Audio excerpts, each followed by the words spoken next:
ఎఫెసీయులకు రాసిన పత్రిక మొదటి అధ్యాయం. ఎఫెసీయులకు రాసిన పత్రిక మొదటి అధ్యాయము 3వ వచనాన్ని చదువుదాం. ఎఫెసీ పత్రిక మొదటి అధ్యాయం 3వ వచనాన్ని. మన ప్రభు అయిన యేసుక్రీస్తు యొక్క తండ్రియగు దేవుడు స్తుతింపబడును గాక.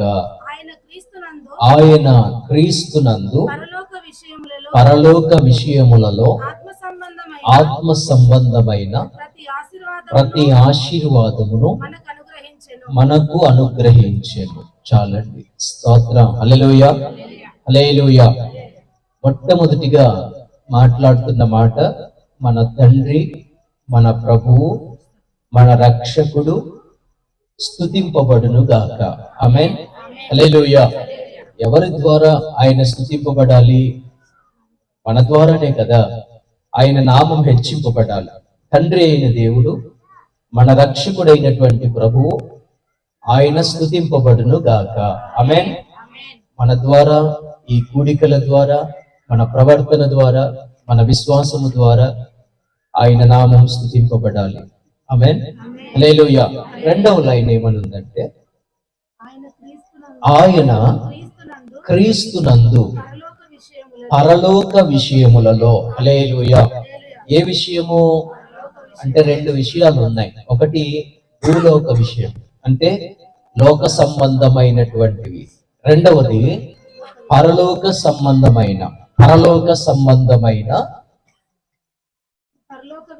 పరలోక విషయములలో, అంటే పరలోక సంబంధమైనటువంటి ఆత్మ సంబంధమైన. హల్లెలూయా. అంటే పరలోకంలో ఏ వ్యక్తి ఉంటాడు?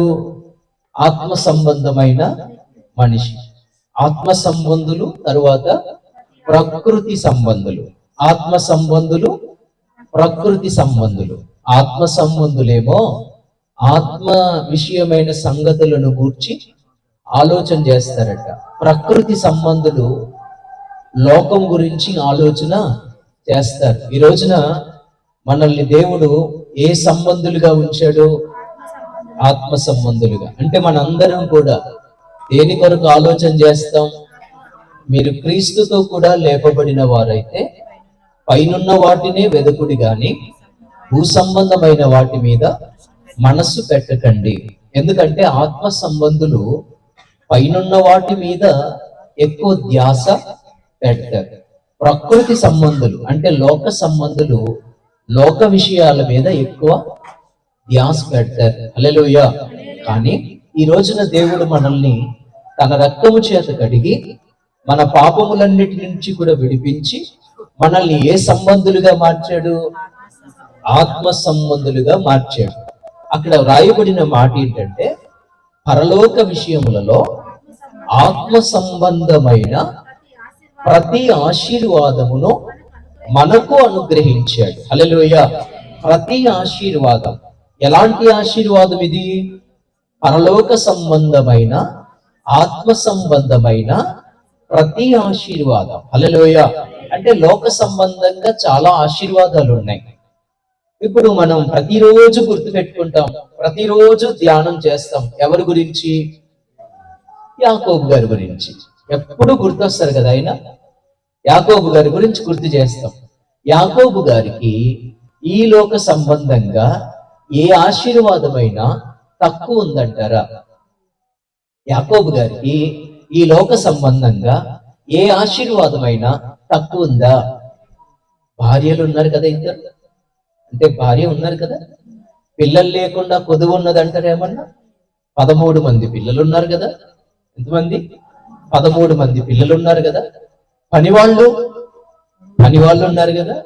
గొర్రెలు ఉన్నాయి కదా, మేకలు ఉన్నాయి కదా. అప్పుడు ఆస్తులు అవే కదా. ఆయనకు కావలసినటువంటి ప్రతి ఆశీర్వాదం ఉంది కదా. అవునంటారా? ఉందా లేదా? ఉంది కదా. అవన్నీ ఏ ఆశీర్వాదాలు? లోక సంబంధమైన ఆశీర్వాదాలు. ఈ లోకం వరకు మాత్రమే ఉంటాయి అవి. అందుకనే అవన్నీ ఉన్నప్పటికీ కూడా యాకోబు ఏమని ప్రార్థన చేశాడు? ప్రభువా, నీవు నన్ను ఆశీర్వదించే వరకు నేను నిన్ను విడిచిపెట్టను. అంటే ఏ ఆశీర్వాదం కొరకు అడుగుతున్నట్టు? అంటే లోక సంబంధంగా నాకు ఇట్లు కావాలి, పశువులు కావాలి, బంధువులు కావాలి, పనివారు కావాలి, ఆస్తిపాస్తులు కావాలి అని అంటే అవన్నీ ఉన్నాయి. కానీ మరలా ఏమని ప్రార్థన చేస్తున్నాడు? నీవు నన్ను ఆశీర్వదిస్తే తప్ప నేను నిన్ను వదిలిపెట్టాను. అంటే ఏ ఆశీర్వాదం గురించి ఎదురు చూస్తున్నాడు? దానిని ఏమన్నారంటే ఆత్మ సంబంధమైన ఆశీర్వాదం. హల్లెలూయా. ఆత్మ సంబంధమైనటువంటి ఆశీర్వాదం కొరకు ఆయన ప్రయత్నం చేస్తున్నాడు. ప్రభువా, పరలోక సంబంధమైన పరలోక విషయములలో ఆత్మ సంబంధమైనటువంటి ఆశీర్వాదం నాకు కావాలి. హల్లెలూయా. పిల్లలు పుట్టేటప్పుడు ఆ గొర్రెలు, మేకలు, ఆ యొక్క పశువులు పిల్లలు పుట్టేటప్పుడు యాకోబు తన లాబాను గారితో ఒక పోటీ పెట్టుకున్నారు కదా, చారులు కలిగినవి, చారులు లేనివి, ఫలాని ఏమో నాయి, ఫలాని ఏమో. ఎంత జ్ఞానం ఉపయోగించాడు కదా. ఎవరు? యాకోబు జ్ఞానం ఉపయోగించి అవి నీళ్లు తాగేటప్పుడు ఆ చువ్వలు తీసుకొచ్చి ఆ నీటిలో పెట్టాడు. ఆ నీడ చూసుకుంటూ ఆ గొర్రెలు నీళ్లు తాగాయట. అవి ఏ సీన్ చూసుకుంటూ తాగాయో అలాంటి పిల్లలే పుట్టాయట. అతని ఆస్తి ఏమైపోయింది అంటే, ఆస్తి పెంచుకోవడానికి జ్ఞానం అవసరమే కదా.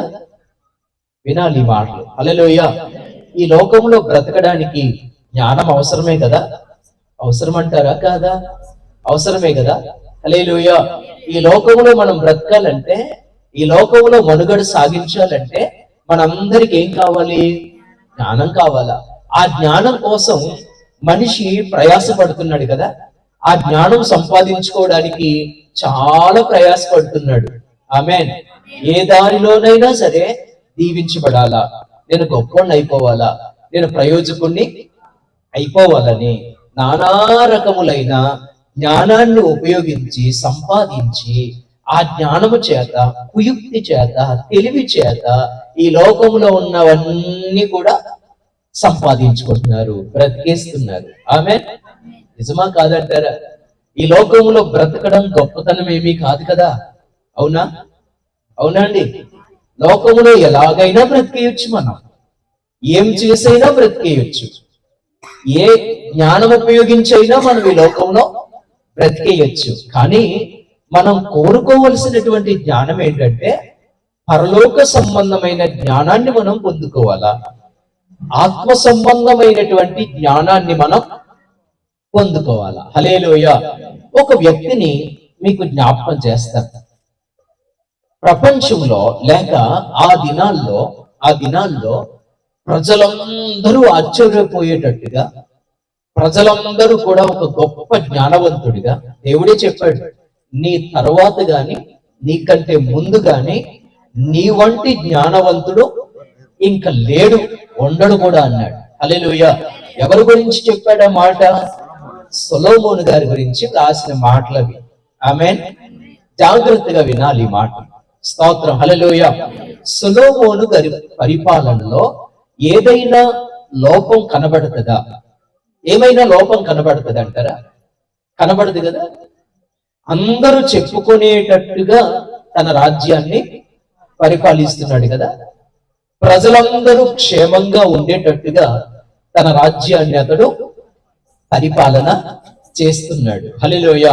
అయితే ఒకానొక దినాన సొలొమోన్, మనందరికీ తెలుసు, సొలొమోన్ గారు ప్రార్థన చేస్తున్నారు దేవుని సన్నిధిలో. ప్రభువా, నీవు నాకు కావాలి, నీ సన్నిధి నేను అనుభవించాలనుకుంటున్నాను, ప్రభువా నాతో మాట్లాడిన ఆయన అని దేవదేవుని సన్నిధిలో సొలొమోన్ గారు ప్రార్థన చేశారు. ప్రార్థన అంగీకరించి దేవుడు ప్రార్థన విని సొలొమోనును ఒక కోరిక కోరమన్నాడు. సొలొమోనా, నీకేం కావాలో నాకు కోరుకో, నీకేం కావాలో అడుగు, అది నేను నీకు ఇస్తాను. హల్లెలూయా. అంతకంటే ముందుగా దావీదు ఎలాంటి వాడు? సొలొమోను తండ్రి కదా. సొలొమోను తండ్రి ఎవరు? దావీదు కదా. దావీదు ఎలాంటి వాడు? యథార్థవంతుడు. ఎలాంటి వాడండి? యథార్థవంతుడు, న్యాయవంతుడు, భక్తి కలిగినటువంటి వాడు, దేవుని యొక్క హృదయానుసారుడు, దేవుని యొక్క వాక్యాన్ని అనుసరించి బ్రతికినటువంటి వాడు. అవును కదండి? హల్లెలూయా. ఒప్పుకుంటారా లేదా? దావీదు ఎలాంటి వాడు? నేను మళ్ళా చెప్తున్నాను, మీరు మౌనంగా అలాగే ఉంటే ఉట్టిగానే పోతారు. మీరు వచ్చినట్టే పోతారు.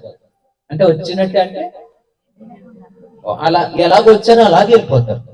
ప్రయోజనం అయితే ఏమీ ఉండదు. మీరు మాట్లాడడానికి ప్రయత్నం చేయండి, జవాబు ఇవ్వడానికి ప్రయత్నం చేయండి. హల్లెలూయా. కొంచెం నోరు పెద్దవాళ్ళు కదపడానికి ప్రయత్నం చేయండి. స్తోత్రం. హల్లెలూయా. దావీదు దావీదు యథార్థవంతుడు కదా, న్యాయవంతుడు కదా, నీతిమంతుడు కదా, దేవుని యొక్క వాక్యాన్ని అనుసరించినటువంటి వాడు కదా. అవునంటారా? హల్లెలూయా. అయితే దావీదు అలాంటి వాడు. దావీదు ఎలాంటి వాడో సొలొమోను కూడా తెలుసు. ఆమేన్. సొలొమోనా, నీకేం కావాలి అని దేవుడు అడిగినప్పుడు, సొలొమోనా నీ కోరిక ఏంటి అని దేవుడు అడిగినప్పుడు, ఇప్పుడు సొలొమోను ఏమని అడగాలి? ఏం కోరిక కోరాలంటారు? ప్రభువా, మా నాన్నగారు ఎలాంటి మనసు కలిగిన వాడో అలాంటి మనసు నాకు దయచేయి. మా నాన్నగారు నీ మీద ఎలా ఆధారపడ్డాడో అలాగ ఆధారపడడం నాకు నేర్పించు. మా నాన్నగారు ఎలాగైతే నీ దగ్గర పశ్చాత్తాపడ్డాడో అలాంటి పశ్చాత్తాపం నాకు దయచేయి. లేక మా నాన్నగారు నీ దృష్టికి ఎంత ఇష్టంగా బ్రతికాడో అలాంటి ఇష్టమైన బ్రతుకు నేను కూడా కోరుకుంటున్నాను, నాకు అనుగ్రహించు అని నీకు ఇష్టడుగా మా నాన్నగారిలాగా ఉండడం నాకు దయచేయి ప్రభువా అని సొలొమోను గారు ఒక కోరిక కోరొచ్చు కదా. హల్లెలూయా.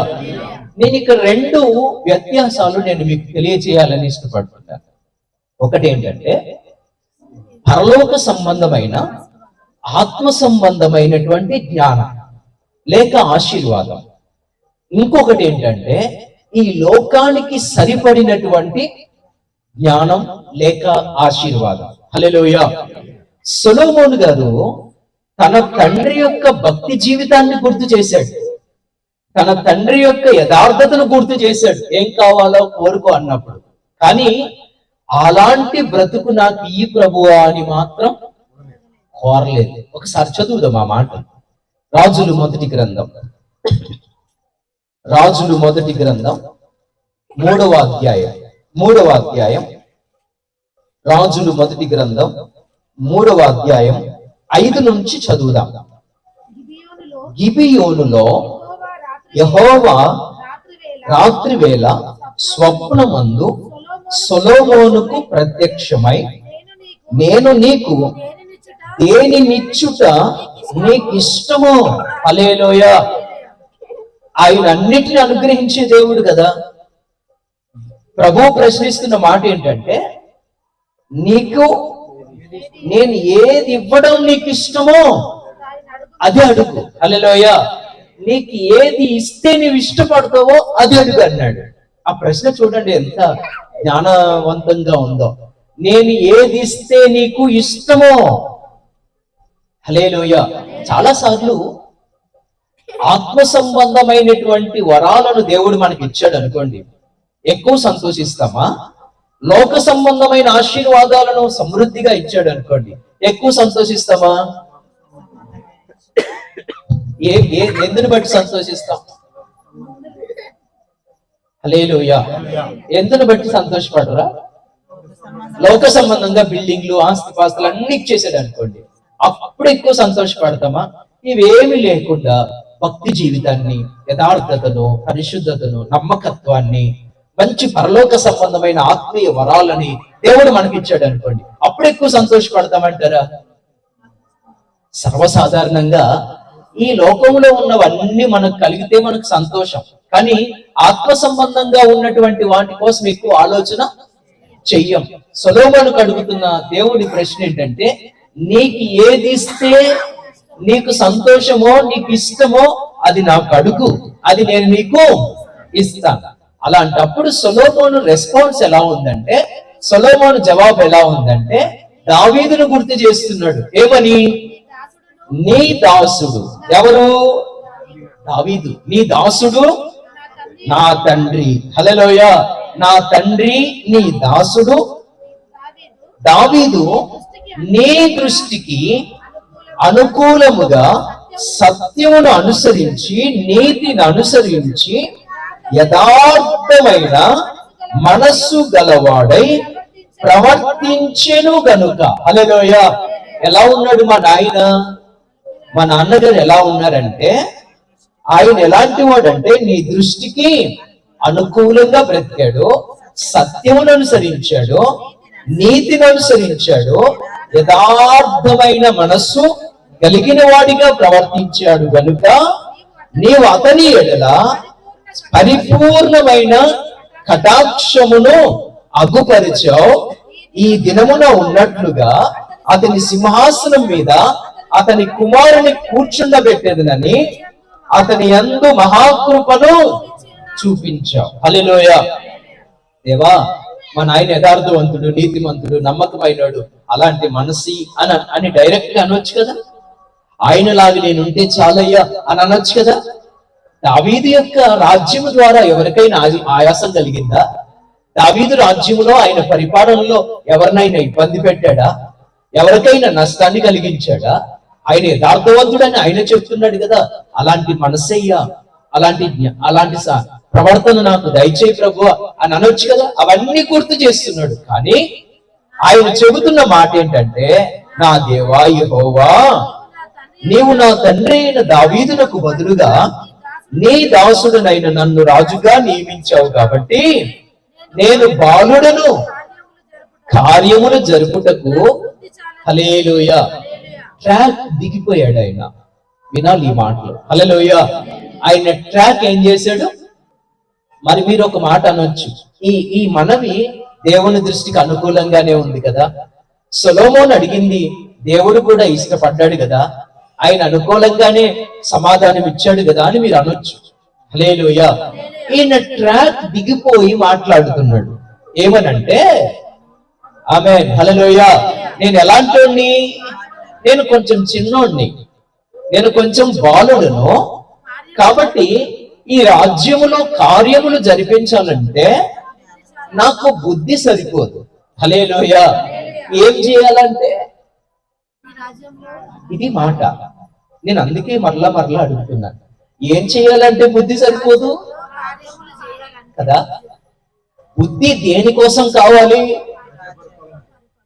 ఆయన అడుగుతున్నది ఏంటంటే, నేను చిన్నోణ్ణి, ఈ రాజ్యంలో ఈ కార్యములు జరిపించాలంటే, అయ్యా తర్వాత పెట్టుకోండి. హల్లెలూయా. రైట్. ఏంటండి ఇక్కడ ఏంటండి? స్తోత్రం కలుగునుగా. వింటున్నారు కదా. ఏమన్నా నేను ఇప్పుడు సొలొమోను అడుగుతున్న మాట ఏంటంటే, నేను ఎలాంటి చిన్నోడిని, ఇప్పుడు ఈ రాజ్యంలో నేను ఏం చేయాలి? కార్యాలు జరిగించాలా, నేను కొంచెం కొన్ని పనులు చెయ్యాలా, కొన్ని కార్యములు జరిగించాలి. కాబట్టి నాకేం కావాలి? బుద్ధి కావాలా. హల్లెలూయా. మా నాయనలాగా ఉండాలి అనే మాట వస్తుందా? మా నాయనలాగా బుద్ధిమంతుడిగా ఉండాలి, యథార్థవంతుడిగా ఉండాలి, నీతిమంతుడిగా ఉండాలి, నమ్మకమైన వాడిగా ఉండాలి. మా నాయన ఎలాగైతే నిన్ను సంతోష పెట్టాడో అలాగే నా ద్వారా నీకు సంతోషం కలగాలి అని అడగట్లేదు. కానీ నేను బాలుడిని ప్రభువా, నన్ను రాజుగా చేశావు, ఇప్పుడు రాజ్య పరిపాలన చేయాలంటే నాకేం కావాలా? బుద్ధి కావాలా. హల్లెలూయా. అంటే అర్థం ఏంటంటే, ఈ రాజ్యము కొరకు, పరిపాలన కొరకు, దీని కొరకు ఏమడుగుతున్నాడు ఆయన? నాకు బుద్ధి కావాలయ్యా, నాకు జ్ఞానాన్ని దయచేయి ప్రభువా అని అడుగుతున్నాడు. హల్లెలూయా. జ్ఞానమును దేని కొరకు సొలొమోను అడిగాడు? ఎందుకు అడిగాడు? ఈ లోకము కొరకు, ఈ లోకములో ఉన్న రాజ్యాన్ని పరిపాలించుట కొరకు, లోకములో ఘనత సంపాదించుట కొరకు, లోకములో మంచి పేరు సంపాదించుట కొరకు, లోకములో బ్రతకడం కోసం, ప్రత్యేకత సంపాదించుకోవడం కోసం సొలొమోను ఏమడుగుతున్నాడు? నాకు జ్ఞానం కావాలి ప్రభువా, నాకు బుద్ధి కావాలి అని. హల్లెలూయా. మరలా చెబుతున్నాను, ఆత్మ సంబంధమైన జ్ఞానం వేరు, ఈ లోక సంబంధమైన జ్ఞానం వేరు. మరొకసారి దేవుడిచ్చిన జ్ఞానమే, సొలొమోనుది కాదనట్లేదు. దేవుడే సొలొమోనుకు జ్ఞానం ఇచ్చాడు, దేవుడే న్యాయం తీర్చడానికి సొలొమోనుకు జ్ఞానం ఇచ్చాడు. కానీ ఈ జ్ఞానం పరలోకమునకు వెళ్ళడానికి ఏమాత్రమునో సరిపోదు. హల్లెలూయా. పరలోకమునకు వెళ్ళడానికి అవసరమైంది ఏంటంటే యథార్థత, నీతి, సత్యము, నమ్మకత్వం. హల్లెలూయా. ఇవి కావాలి పరలోకం వెళ్ళడానికి. ప్రభువా, నాకు జ్ఞానమే పరిపాలన చేయడానికి, నేను అనేక మందికి న్యాయము తీర్చడానికి నాకు బుద్ధి దయచి, తెలివిని దయచి అని దేవుణ్ణి ప్రార్థించాడే తప్ప నీ రాజ్యములో వెళ్ళడానికి మా నాన్నగారు ఎలాంటి బుద్ధిమంతుడిగా ఉన్నాడో, ఎలాంటి నమ్మకస్తుడిగా ఉన్నాడో అలాంటి జ్ఞానాన్ని నాకు ఇయ్యి ప్రభువా అని అడగలేదు. హల్లెలూయా. మరొకసారి గుర్తు చేస్తున్నాను, మనుష్యులమైన మనం లోక సంబంధంగా ఈ లోకంలో బ్రతకడానికి, మనుగడ సాగించడానికి, ఘనతను సాధించడానికి మనం అడుగుతున్నామేమో, కానీ మనకి ఏమవసరం? పరలోక సంబంధమైనటువంటి జ్ఞానం అవసరం, ఆత్మ సంబంధమైన జ్ఞానం అవసరం. ఆత్మ సంబంధమైన జ్ఞానం ఎవరికైతే ఉంటుందో వాళ్ళు ఎలా బ్రతుకుతారట? యథార్థవంతులుగా బ్రతుకుతారు, నీతిమంతులుగా బ్రతుకుతారు, సత్యమును అనుసరించి బ్రతుకుతారు, నమ్మకత్వాన్ని చూపిస్తారు. హల్లెలూయా. మనిషిలో యథార్థత కనబడట్లేదు, న్యాయము కనబడట్లేదు, నీతి కనబడట్లేదు, సత్యం కనబడట్లేదు, నమ్మకత్వం కనబడట్లేదు అనంటే మనిషి ఈ లోకపరంగా జ్ఞానాన్ని సంపాదించాడే తప్ప ఆత్మ సంబంధమైన జ్ఞానాన్ని పొందుకోలేకపోయాడు. హల్లెలూయా. అందుకే దావీదు వలె ఆయన అంతము సొలొమోను యొక్క అంతము సరిగా లేకపోయింది. హల్లెలూయా. హల్లెలూయా. ఒక మాట ప్రసంగి తన అనుభవంలో అంటాడు. ప్రసంగి అంటే ఎవరు? సొలొమోనే కదా. సొలొమోనే ఆయన అనుభవపూర్వకంగా మాట్లాడుతున్న మాట ఏంటంటే, నాకు ఇంత జ్ఞానం ఇచ్చావు కదా, ఇంత తెలివినిచ్చావు కదా, ఇంత బుద్ధిని దయచేసావు కదా, ఈ బుద్ధి అంతా ఏమైపోయింది తెలుసా? ఆయన ఏమంటాడంటే 10వ అధ్యాయం 1వ వచనం చదవండి. ప్రసంగి 10వ అధ్యాయం 1వ వచనం. బుక్కవాని తైలములో చచ్చిన ఈగలు పడుట చేత. హల్లెలూయా. ఇంతకు ముందు మందిరంలో కూడా ఈ వాక్యాన్ని నేను మీకు చెప్పాను. బుక్కవాని యొక్క తైలములో. ఆమేన్. హల్లెలూయా. తైలం, బుక్కవాని తైలం ఏం కలుగుతుంది? ఏం కలుగుతుందట? మొన్న ఆదివారం మన దగ్గరికి 2 దంపతులు వచ్చారు కదా, వచ్చారా అండి? కొత్త వాళ్ళు వచ్చారు.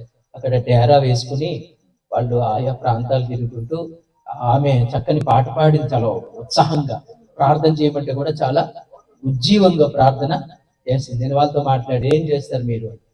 మేము సెంట్లు అమ్ముకుంటూ తిరుగుతాం. సెంటు అంటే ఏమిటి? ఇదే అత్తర్ లేక బుక్కవారు అంటే మేము సెంట్లు అమ్ముకుని తిరుగుతాం. ఎక్కడున్నారంటే అక్కడ డేరా వేసుకుని చెట్టు కింద ఉన్నాం. వాళ్ళు ఆమె ప్రార్థన, వారి యొక్క ప్రవర్తన చూసి చాలా సంతోషం అనిపించింది కదా. హల్లెలూయా. హల్లెలూయా. అలాంటి వారి యొక్క తైలములో, ఆ సెంట్ లో ఏం పడ్డదట? చచ్చిన ఈగ పడి కుళ్ళిపోయిందట. కుళ్ళిపోయినందుకు ఆ సెంట్ ఏమవుతుంది? సువాసన రావాల్సింది బదులుగా ఇప్పుడు బుక్కవాని తైలం అంటే సొలొమోను జ్ఞానమే. ఏంటంటారు? బుక్కవాని తైలం అంటే సెంటు. ఈ రోజున మనం పెర్ఫ్యూమ్ వాడతాం కదా, ఏంటంటారు? అది సొలొమోను జ్ఞానమే. అది ఎలా పడుతుంది? సువాసన పడుతుంది. షాబా దేశపు రాణి దాకా వెళ్ళిపోయింది ఆ వాసన. చుట్టుపక్కల ఉన్న దేశాలన్నీ వ్యాప్తి చెందుతుంది ఆ వాసన. హల్లెలూయా. ఎంత వాసనో! అబ్బబ్బబ్బా, ఎంత జ్ఞానమో! సొలొమోనుకు ఉన్నటువంటి జ్ఞానం ఇంకెక్కడా? అలాంటి తైలములో ఏం పడ్డదంట? ఈగ పడ్డదంట. చచ్చిన ఈగ పడ్డదంట. చూసుకోలేడు పాపం. ఆ ఈగ ఉండి ఉండి ఏమైపోయింది? కుళ్ళిపోయింది. కుళ్ళిపోయి అది చెడు వాసన రావడం మొదలైంది. హల్లెలూయా. చెడు వాసన పడుతుంది. సువాసన రావాల్సింది ఏమవుతుంది? చెడు వాసన. నెక్స్ట్ లైన్ చదవండి. కొంచెము బుద్ధిహీనత త్రాసులో ఉంచిన ఎడల. హల్లెలూయా. ఒక తక్కెడ పట్టుకున్నాం. ఇటువైపున ఏం పెట్టాము? బుద్ధిహీనత, జ్ఞానహీనత. ఎంత బుద్ధిహీనత పెట్టాము ఇటువైపు. ఇటువైపు ఏం పెట్టాము? సొలొమోను యొక్క జ్ఞానాన్ని పెట్టాము, సొలొమోను యొక్క పరిపాలన పెట్టాము, సొలొమోను చూపించిన ఆ వైభవం అంతా పెట్టాము. ఆయన పరిపాలన మామూలుగా లేదు. హల్లెలూయా. ఆయన జ్ఞానం మామూలుగా లేదు, ఆయన న్యాయం మామూలుగా లేదు. అంత గొప్ప వ్యాప్తి చెందిపోయాడు. యువతలేమో తక్కెడలేముంది? బుద్ధిహీనత ఉంది. యువతలేముంది? చదవండి. ఆయన బుద్ధిహీనత కొంచెము త్రాసులో ఒక ప్రక్కన పెడితే, ఇంకొక ప్రక్క జ్ఞానమును ఘనతను పెడితే, ఈ బుద్ధిహీనత అనేది కిందికి దిగుతుందట, ఈ జ్ఞానము ఘనతేమో పైకి లేస్తుందట. ఒకసారి స్తోత్రం చెబుదాం. హల్లెలూయా. ఇప్పుడు సొలొమోను జ్ఞానము ఘనత ఏమైపోయింది? తేలిపోయింది. బుద్ధిహీనత ఏమైపోయింది? దిగిపోయింది. నిజానికి అంత గొప్ప పేరు తేలిపోవడం ఏంటి? అంత గొప్ప జ్ఞానం పైకి తేలిపోవడం ఏంటి? అదే జ్ఞానవంతంగా మాట్లాడుతున్నాడు. అయ్యో, ఆ బుద్ధిహీనత నాకున్న జ్ఞానం, నాకున్న గొప్పతనాన్ని ఏం చేసింది? నాకున్న ఘనతను తేలజేసేసింది. హల్లెలూయా. ఈ రోజున మనం కోరుకోవలసినటువంటి జ్ఞానం ఏంటంటే, మన ప్రభు ఆత్మ సంబంధమైన ఆశీర్వాదాన్ని ప్రభు మనందరికీ అనుగ్రహించునుగాక. హల్లెలూయా. ఈ రోజున దావీదు ప్రాకులాడింది దేనికోసం అంటే, ఒక యాకోబు ప్రాకులాడింది దేనికోసం అనంటే, ఆత్మ సంబంధమైనటువంటి ఆశీర్వాదం కోసం వాళ్ళు ప్రాకులాడారు. పరలోక సంబంధమైనటువంటి ఆశీర్వాదం కోసం వాళ్ళు ఏం చేశారు? వెంపర్లాడారు, ప్రాకులాడారు. ఆమేన్. హల్లెలూయా. మనుష్యులంగా ఈ రోజున లోకములో ఉన్న జ్ఞానాన్ని సంపాదించాలని, లోకంలో కుయుక్తిని సంపాదించాలని, ఎలాగోలాలు మొత్తం మీద గొప్పవాళ్ళం అయిపోవాలని, బ్రతికేయాలని లోక సంబంధంగా జ్ఞానం కోసం వెతుకులాడుతున్నాం. కానీ ఒక రోజున ఈ జ్ఞానం ఏం చేయబడుతుందట? సొలొమోను ప్రార్థన చేస్తున్నాడు, ప్రభువా నేను బాలుని నాయనా, పరిపాలన చేయడానికి నాకేం కావాలా? జ్ఞానం కావాలి ప్రభువా. నాకు బుద్ధి చాలదు ప్రభువా, నాకు బుద్ధి దయచేయనైనా. ఆ తర్వాత నిన్ను నేనేం చేస్తాను? హల్లెలూయా, హల్లెలూయా. రాజులు మొదటి గ్రంథం 11వ అధ్యాయం 4వ వచనం 6వ వచనం, 4వ వచనం 6వ వచనం. రాజులు మొదటి గ్రంథం 11:4. సొలొమోను వృద్ధుడైనప్పుడు. హల్లెలూయా. అదే దావీదు గురించి చదవండి చూద్దాం.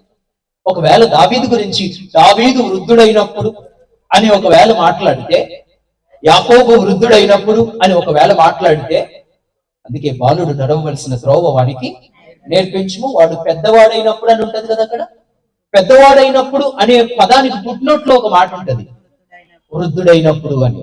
హల్లెలూయా. ఆ మాట మనం గమనించాం. వాడు పెద్దవాడైనప్పుడు అని అంటే వృద్ధుడైనప్పుడు అని. ఆమేన్. హల్లెలూయా. సొలొమోనట వృద్ధుడైనప్పుడు, ముసలోడైనప్పుడు, చావడానికి రెడీగా ఉన్నప్పుడు అతని భార్యలు అతని హృదయమును ఇతర దేవతల తట్టు తిప్పగా, అతని తండ్రి అయిన దావీదు హృదయము వలె. హల్లెలూయా. ఎవరి వలె? దావీదు యొక్క హృదయము వలె అతడి హృదయము యథార్థము కాకపోయెను. హల్లెలూయా. యథార్థము కాక, అలాగంటే ఇలాగ అంటున్నారు, ఇలాగంటే అలాగ అంటున్నారు.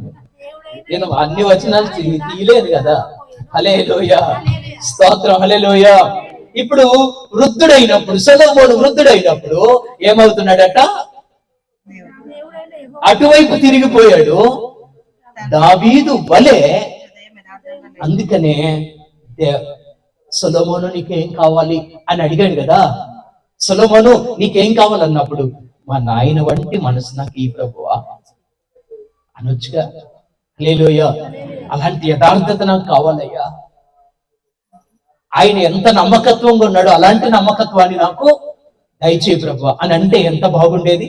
వృద్ధుడైనప్పుడు దావీదు వలే ఉండలేకపోయాడట. హల్లెలూయా. కానీ దావీదు వృద్ధుడైనప్పుడు మాత్రం ఎలా ఉన్నాడు? యథార్థంగా ఉన్నాడు. అదండి మనకు కావాల్సింది. ఈ జీవితం అంతమైపోతున్నప్పుడు, మన యాత్ర ముగించిపోతున్నప్పుడు, ఈ జీవితం ముగించే కాలంలోనికి మనం ఎలా ఉండాలట ఆయన దృష్టికి? అందుకే ఆత్మ సంబంధమైన ఆశీర్వాదం కొరకు ఏం చేయాలా? ప్రయాసపడాలి. హల్లెలూయా. 6వ వచనం కూడా చదవండి. 6వ వచనం. ఈ ప్రకారము సొలొమోను యెహోవా దృష్టికి చెడు నడత నడిచాడు. హల్లెలూయా. మనం అనుకుంటాం కదా, ఇంతకు ముందు అనుకున్న ఒక ప్రశ్న, దేవుడు ఇచ్చిన జ్ఞానం కదా, మంచి జ్ఞానం ఇచ్చాడు కదా, మరి అంత జ్ఞానం ఇచ్చినప్పుడు సొలొమోను యొక్క నడత ఎలాగైపోయిందట? ఎందుకు? హల్లెలూయా. చెడు నడత నడిచాడట. సొలొమోను చెడు నడత నడిచి తన తండ్రి అయిన దావీదు అనుసరించిన యథార్థ హృదయముతో, స్తోత్రం, హల్లెలూయా, యథార్థమైన హృదయముతో దేవుణ్ణి, ప్రభువుని అనుసరించలేకపోయాడట. కారణం మరొకసారి చెబుతున్నాను, లోక సంబంధంగా ఉన్న జ్ఞానం కొరకు, ఆశీర్వాదాల కొరకు కాక, ఆత్మ సంబంధమైన, అంటే పరలోక సంబంధమైన, నన్ను పరలోకానికి నడిపించేది ఏంటో, నేను పరలోకమునకు ఏం కావాలో, ఏ అర్హత కావాలో, మరలా చెబుతున్నాను, దరిద్రుడిగా బతికినా పర్వాలేదు. ఆమేన్. హల్లెలూయా. ఇప్పుడున్న స్థితి ఇలాగే కొనసాగినా పర్లేదు. గొప్ప ధనవంతుడు కావాలని ఏం లేదు, గొప్ప మేడమిద్దులు కావాలని ఏం లేదు, ఒక గొప్ప ఐశ్వర్యవంతుడు మంచి పేరు రావాలని ఏం లేదు. ఇలాగే కొనసాగిన నా యొక్క హృదయం ఆయన దృష్టికి యథార్థంగా ఉండాలి. హల్లెలూయా. సొలొమోను అంత జ్ఞానం సంపాదించి, అంత మంచి పరిపాలన ఇచ్చి, చుట్టుపక్కల రాజ్యాలన్నీ చెప్పుకునే విధంగా ప్రవర్తించి, ఇప్పుడు లాస్ట్ కు వృద్ధాప్యమందు ఆయన బట్టి సాక్ష్యమే దొరుకుతుంది, ఆయన వలె దేవుని దృష్టికి యథార్థంగా లేకపోయాడు, చెడు నడత నడిచాడు అని. హల్లెలూయా. అందుకే ఆయన అంటాడు, అయ్యో నా బుద్ధిహీనత నా జ్ఞానాన్ని, నా ఘనతను ఏం చేసింది? తేలిపోయేటట్టు చేసింది. హల్లెలూయా. తేలిపోకుండా ఉందుము గాక. ఆమేన్. పనికి మాలిన పనులు చేసి బుద్ధిహీనత సంపాదించుకొని ప్రభు మార్గాన్ని విడిచి అడ్డమైన దారులు తొక్కినప్పుడు, ప్రభు వచ్చి తక్కడి పట్టుకున్నప్పుడు మనం తేలిపోకుండా ఉందుము గాక. ఒక రాజుగా తేలిపోయాడు కదా. మెనే టేకిల్ ఉఫార్సింగ్ అని ఒక పదం గోడ మీద రాయబడ్డది. దాని అర్థం ఏంటంటే, నిన్ను త్రాసులో వేసి త్రూయగా నువ్వు తక్కువ కనబడ్డావు, తేలిపోయావు, బరువు లేవు, తేలిపోయావు. కారణం ఏంటంటే, దావీదులో ఉన్న యథార్థత నీ లోపల లేదు, ఆయనలో ఉన్న మంచితనం నీ లోపల లేదు, ఆయనలో ఉన్న నమ్మకత్వం నీ లోపల లేదు. అన్ని అడ్డమైన దారులే. లోక సంబంధంగానే ఆలోచన చేస్తావు, పరలోకం గురించి ఆలోచన లేదు. ఈ లోక సంబంధంగానే ప్రాకులాట, కానీ పరలోకం గురించిన ఆలోచన లేదు. కాబట్టి ఏమైపోతామట? తేలిపోతాం. హల్లెలూయా. నేను లాస్ట్ కు తేలిపోయాడయ్యా అంటాడు. ఎంత బాధలో. సొలొమోను ఏమంటాడు? ఎంత జ్ఞానవంతుడయ్యా, ఎంత మంచి, ఏం తెలివైన అందరూ పొగిడితే, ఇప్పుడు లాస్ట్ కి ఏమంటాడు సొలొమోను? తేలిపోయాను. ఆమేన్. ఆ సాక్షి మంచిదంటారా? ఏం కావాలా? దావీదు వంటి మనస్సు నాకు మా నాన్నగారి లాగా యథార్థంగా బ్రతికితే చాలయ్యా. ఎంత గొప్పతనం. హల్లెలూయా. సొలొమోను ప్రార్థన ఏమో నాకు జ్ఞానమీయని ఉంది, అదే దావీదు ప్రార్థన ఎలా చేశాడు మనం చాలాసార్లు గుర్తు చేసుకుంటాం కదా. 7వ అధ్యాయం 29, 28, 29 వచనాల్లో, 2వ సమూయేలు 7వ అధ్యాయం 2వ సమూయేలు 7వ అధ్యాయం 28, 29. యెహోవా నా ప్రభువా, మేలు దయచేయుదునని ముగిస్తా. లాస్ట్ మాట, టైం అయిపోయింది. హల్లెలూయా. ఏమంటున్నాడంటే దావీదు ప్రార్థన చూడండి, దావీదు ప్రార్థన చూడండి. హల్లెలూయా. సొలొమోను ప్రార్థన ఎలా ఉంది? ప్రభువా, నేను చిన్న పిల్లోడిని, లోక కార్యాలు చేయాలి, చాలా సాధించేది ఉంది, కాబట్టి న్యాయం తీర్చేది ఉంది, న్యాయాలు తీర్చాలి, నేను న్యాయవంతుడిని, నేను ఒక జడ్జిమెంట్ లాగా చాలా మందికి మేలు చేయాలా, కాబట్టి నాకేం కావాలా? దావీదు ప్రార్థన చేస్తున్నాడు ఏమనంటే, ప్రభువా నీ దాసుడనైనా నా కుటుంబం, హల్లెలూయా, నీ దాసుడనైనా నా కుటుంబము నిత్యము నీ సన్నిధిలో ఉండునట్లుగా ఆశీర్వదించయ్యా అని ప్రార్థన చేశాడు. హల్లెలూయా, హల్లెలూయా. ఏం ప్రార్థన చేయాలంటారు? కుటుంబాన్ని నడిపించడానికి జ్ఞానం సరిపోవట్లేదు ప్రభువా, బ్రతకడానికి జ్ఞానం దయచేయి ప్రభువా అని అడుగుదామంటారా? వాళ్ళలాగా వీళ్ళలాగా బ్రతకలేకపోతున్నాను ప్రభు, వాళ్ళు చూడు ఎలా గొప్పగా అయిపోతున్నారో, నేను చూడు ఇలాగ అయిపోతున్నాను ప్రభు, జ్ఞానం దయచేయి ప్రభు, బుద్ధి దయచేయి, ఏదో ఒక మార్గంలో నేను పైకి వెళ్ళిపోవాలి ప్రభు అంటామా? లేదా దావీదు వలే ఆయన ప్రార్థన చూడండి, దేవా నాకు ఏమొద్దు గాని నీ దాసుడనైనా నా ఇంటి వాళ్ళందరం మేమందరం నిత్యము నీ సన్నిధిలో ఉండాలి. నిత్యము మీన్స్ ఎప్పుడు, అంటే మేము చచ్చిపోయినా కూడా మేము ఎక్కడ ఉండాలి? నీ సన్నిధులు ఉంటే చాలయ్యా. హల్లెలూయా. అది ఆత్మ సంబంధమైన ఆశీర్వాదం. ఆమేన్, హల్లెలూయా. ఏ ఆశీర్వాదం? ఆత్మ సంబంధమైన ఆశీర్వాదం. దావీదు అడుగుతున్నాడు ఏమని? నిత్యము నీ సన్నిధిలో, మేము బ్రతికినంత కాలం నీ సన్నిధిలో ఉండాలి, చచ్చిపోయినా కూడా నీ సన్నిధిలో అలా ఆశీర్వదించయ్యా. ఆమేన్. అది సొలొమోను ప్రార్థన.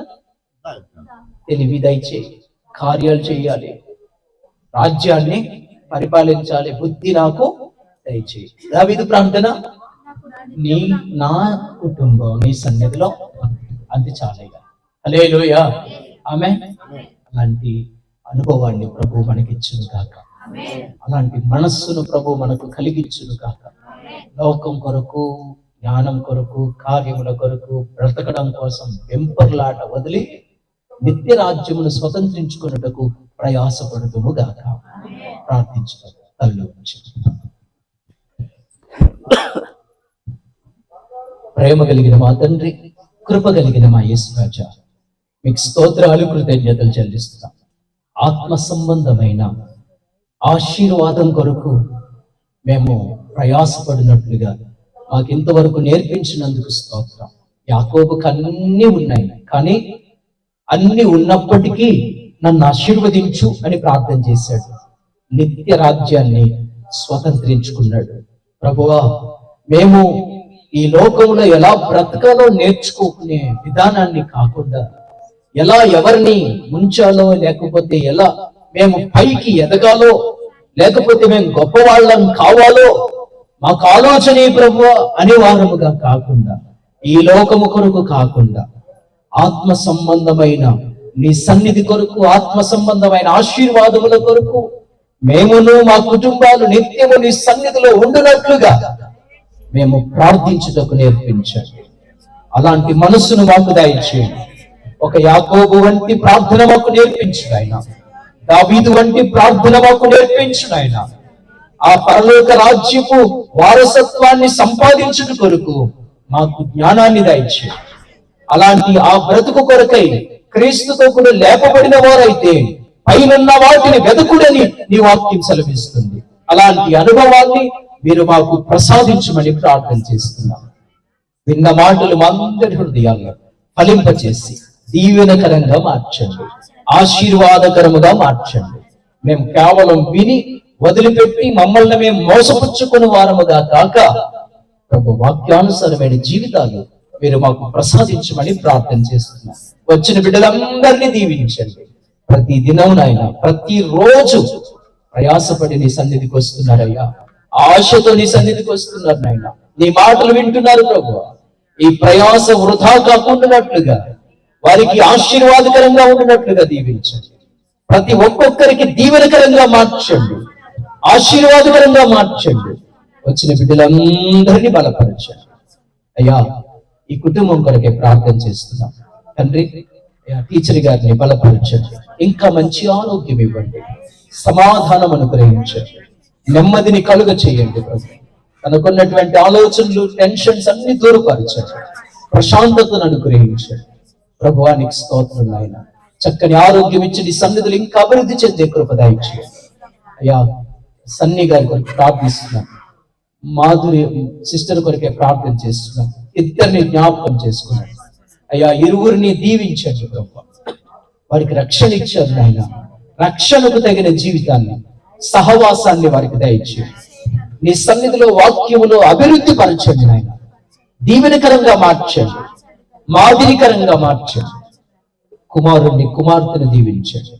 మంచి జ్ఞానాన్ని బిడ్డలకు దయచేయండి. మంచి భవిష్యత్తు వారి కొరకు మీరు ఏర్పాటు చేయండి. సన్ని చేస్తున్న పనిని దీవించండి. ఆ వ్యాపారం అభివృద్ధి పరచండి. అంచెలంచెలుగా వృద్ధి పొందించమని ప్రార్థన చేస్తుంది. ఈ లోక ఆశీర్వాదముల కొరకు మాత్రమే కాక నీ పరలోక రాజ్యపు ఆశీర్వాదం కొరకు, వారసత్వం కొరకు ప్రయాసపడే కృప దయచేయమని ప్రార్థిస్తున్నాం తండ్రి. స్తోత్రాలు నాయన. అలాగే సోనీ సిస్టర్ కొరకే ప్రార్థిస్తున్నాం. మా అందరి ప్రార్థన మీరు విన్నారు. ఇంతవరకు సజీవంగా ఉంచినందుకు స్తోత్రాలు. ఇంకా సంపూర్ణ ఆరోగ్యమును దయచేయండి, సంపూర్ణ స్వస్థత యేసు నామములో కలుగునుగా. మీ సాక్షార్థమై బిడ్డను మీరు నిలవబెట్టుకోమని ప్రార్థన చేస్తున్నారు. రాజేష్ గారిని, నిరీక్షణ రావు గారిని, వారి కుటుంబం అంతటిని, వారి వ్యాపారమును ఆశీర్వదించమని ప్రార్థన చేస్తున్నారు. మహోన్నతుడ కృతజ్ఞతలు చెల్లిస్తూ కుటుంబాన్ని మీ చేతులకు అప్పగిస్తున్నాం. మమ్మల్ని అందరినీ దీవించి పంపించండి, ఆశీర్వదించి పంపించండి, సమాధానముతో పంపించండి. కుటుంబానికి రావలసిన ప్రతిఫలం, దీవెన, ఆశీర్వాదం మీరు అనుగ్రహించమని, మహిమ, ఘనత, ప్రభావములు మీరు మాత్రమే పొందుమని యేసు నామములో ప్రార్థన చేసి పొంది ఉన్నాము తండ్రి. ఆమేన్. పరలోకమందున్న మా తండ్రి,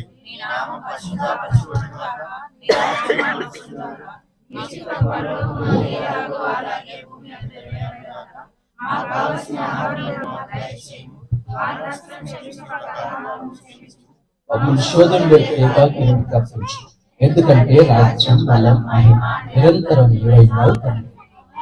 పరమ తండ్రి అయిన దేవుని ప్రేమ, ఆయన కుమారుడును మన రక్షకుడైన యేసుక్రీస్తు కృప, పరిశుద్ధాత్మ యొక్క అన్యోన్య సహవాసం, సమాధానం, నెమ్మది ఇక్కడ కూడి ఉన్న మనందరికీ, మన కుటుంబాలకు, సంఘమంతటికి, అలాగే టీచర్ గారికి, సన్నీ గారు వారి కుటుంబానికి, రాజేష్ గారు వారి కుటుంబానికి ఎల్లప్పుడూ తోడై నడిపించును గాక. ఆమేన్.